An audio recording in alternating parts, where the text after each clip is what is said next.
Chapter 3, How to Recognize a Witch. The next evening, after my grandmother had given me my bath, she took me once again into the living room for another story. Tonight, the old woman said, I'm going to tell you how to recognize a witch when you see one. Can you always be sure? I asked. No, she said, you can't. And that's the trouble. But you can make a pretty good guess. She was dropping cigar ash all over her lap, and I hoped she wasn't going to catch on fire before she told me how to recognize a witch. In the first place, she said, a real witch is certain always to be wearing gloves when you meet her. Surely not always, I said. What about it in the summer when it's hot? Even in the summer, my grandmother said. She has to. Do you want to know why? Why, I said. Because she doesn't have fingernails. Instead of fingernails, she has thin, curvy claws, like a cat. And she wears the gloves to hide them. Mind you, lots of very respectable women wear gloves, especially in winter, so this doesn't help you very much. Mama used to wear gloves, I said. Not in the house, my grandmother said. Witches wear gloves even in the house. They only take them off when they go to bed. How do you know all of this, Grandmama? Don't interrupt, she said. Just take it all in.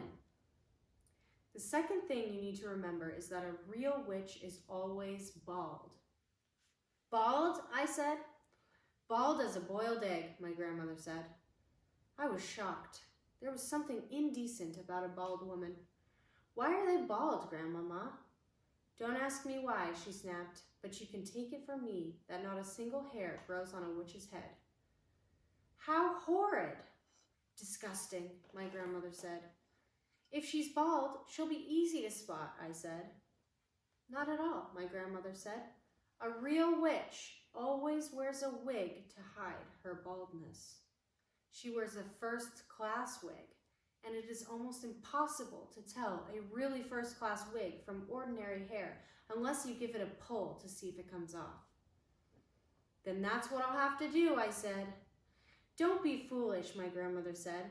You can't go around pulling on the hair of every lady you meet, even if she is wearing gloves. Just you try it and see what happens. So that doesn't help much either, I said. None of these things is any good on its own, my grandmother said. It's only when you put them all together that you begin to make a little sense. Mind you, my grandmother went on, these wigs do cause a rather serious problem for witches. What problem, Grandmama? They make the scalp itch most terribly, she said. You see, when an actress wears a wig, or if you or I were to wear a wig, we would be putting it on over our own hair. But a witch has to put it straight onto her naked scalp, and the underneath of a wig is always very rough and scratchy. It sets up a frightful itch on the bald skin. It causes nasty sores on the head. Wig rash, the witches call it, and it doesn't half itch. What other things must I look for to recognize a witch, I asked. Look for the nose holes, my grandmother said. Witches have slightly larger nose holes than ordinary people.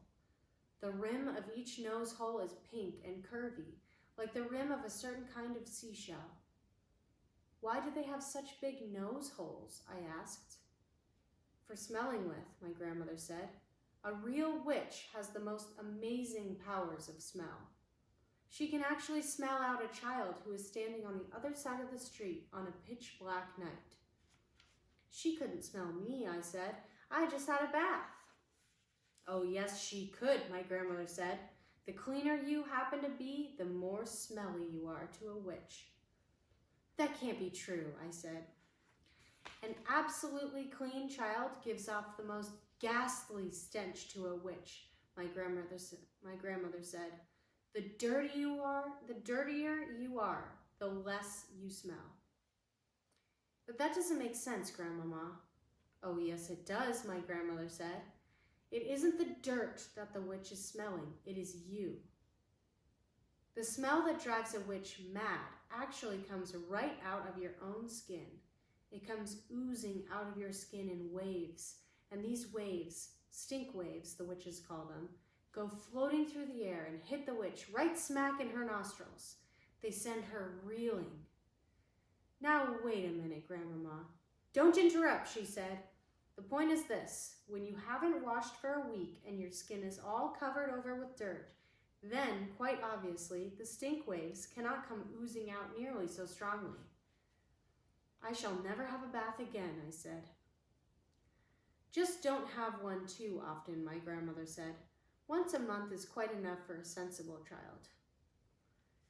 It was at moments like this that I loved my grandmother more than ever. Grandmama, I said, if it's a dark night, how can a witch smell the difference between a child and a grown-up? Because grown-ups don't give out stink waves, she said. Only children do that. But I don't really give out stink waves, do I? I said. I'm not giving them out at this very moment, am I? Not to me you aren't, my grandmother said.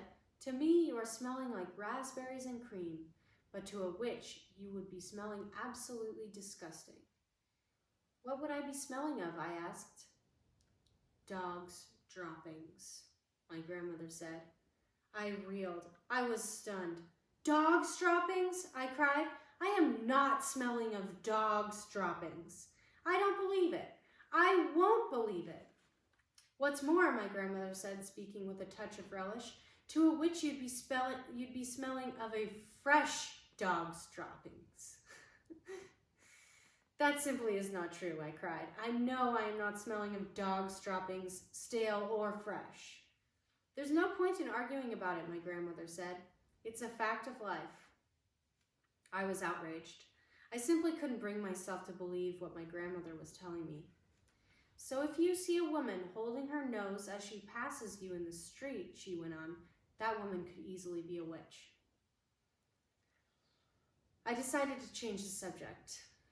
Tell me what else to look for in a witch, I said.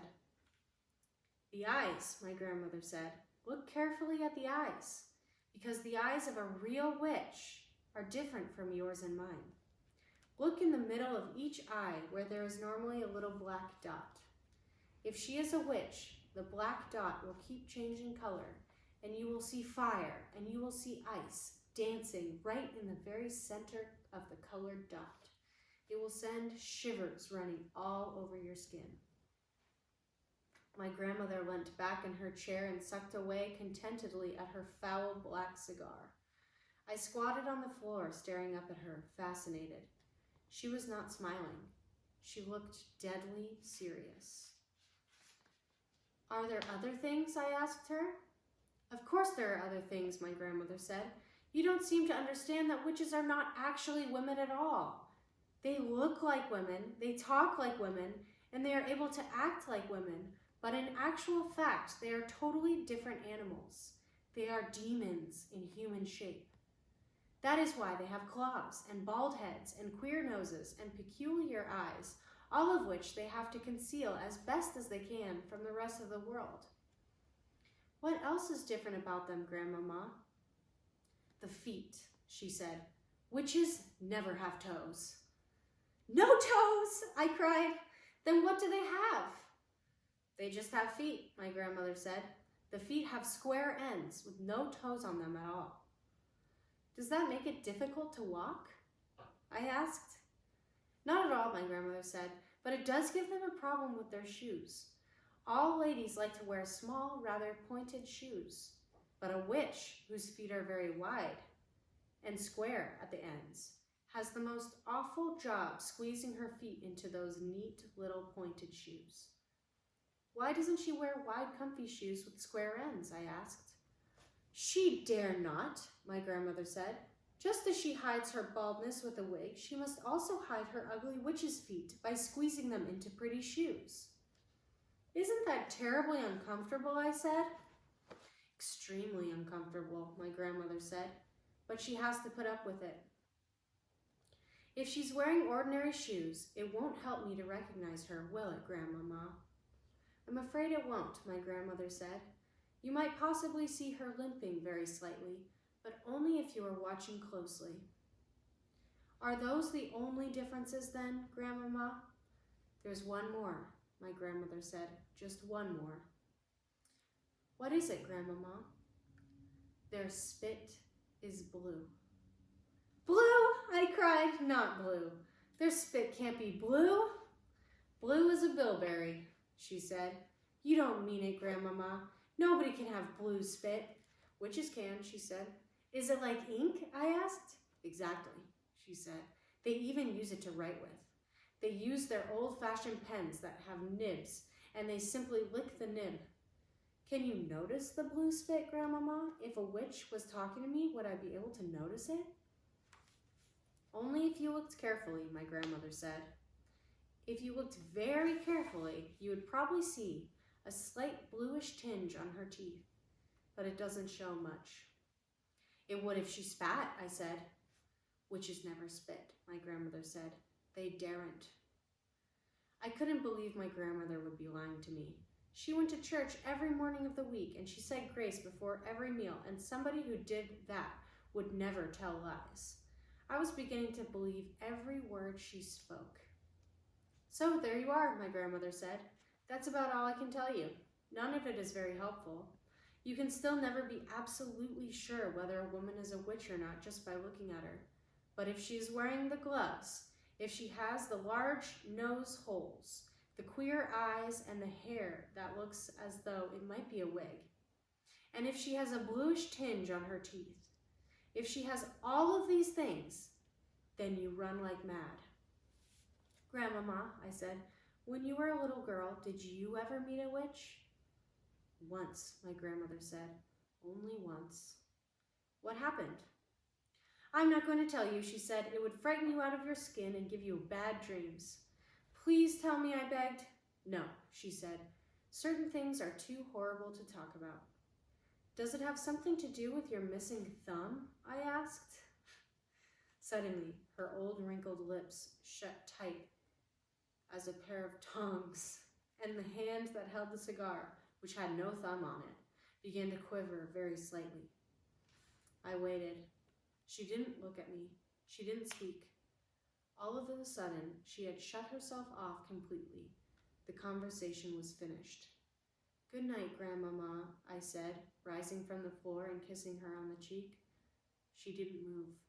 I crept out of the room and went to my bedroom.